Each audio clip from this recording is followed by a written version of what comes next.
ہائے رے عورت، خدا نے جب عورت کو بنایا تو ملائک سے ایک مکالمہ ہوا۔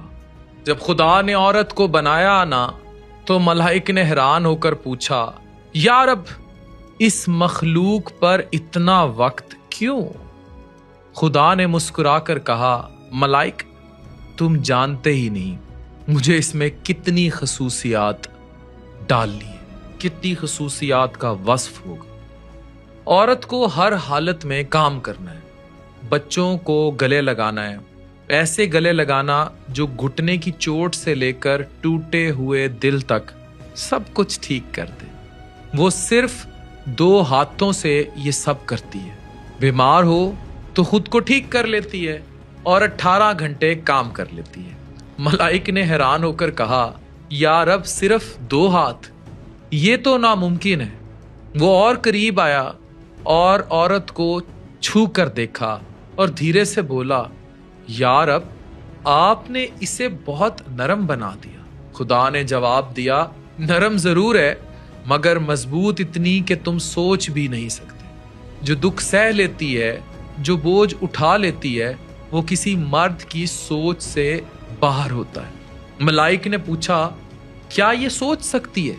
خدا نے کہا، صرف سوچتی ہی نہیں، اپنی رائے بھی رکھتی ہے، بات بھی کرتی ہے، اور جب ضرورت ہو سچ بھی بولتی ہے۔ ملائک نے اس کے گال چھوئے اور دھیرے سے کہا، یا رب یہ تو ٹپک رہا ہے، آپ نے بہت زیادہ بوجھ ڈال دیا۔ خدا نے پھر تصحیح کی، یہ بوجھ نہیں، یہ آنسو ہے۔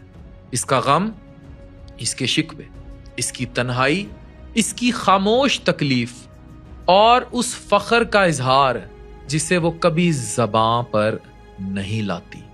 ملائک چپ ہو گیا، اس کی آنکھوں میں اثر تھا۔ وہ صرف اتنا کہہ سکا، یا رب ایک عورت واقعی لاجواب۔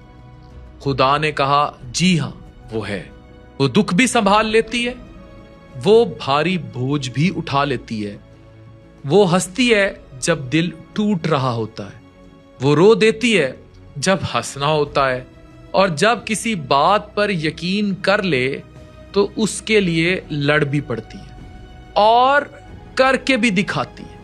اس کی محبت بنا شرط لازوال ہوتی ہے۔ من پسند شخص کھو جائے تو تہجد کے سجدوں میں رو رو کر اس کو من پسند کر لیتی ہے جو اس کے نصیب میں لکھا گیا۔ ایک رب کی چاہت ہے، ایک اس کے دل کی چاہت ہے۔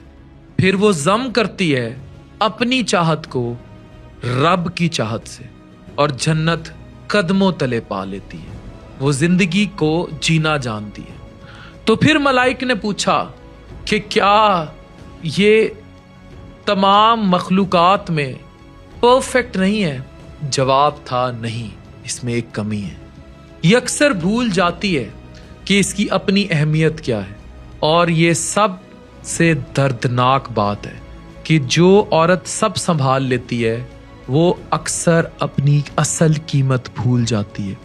عورت خدا کی وہ تخلیق ہے جو نرم بھی ہے، مضبوط بھی، اور بے پناہ محبت رکھنے والی بھی، لیکن سب سے زیادہ ضرورت اس بات کی ہے کہ وہ خود کو یاد رکھے کہ وہ خود کتنی قیمتی ہے۔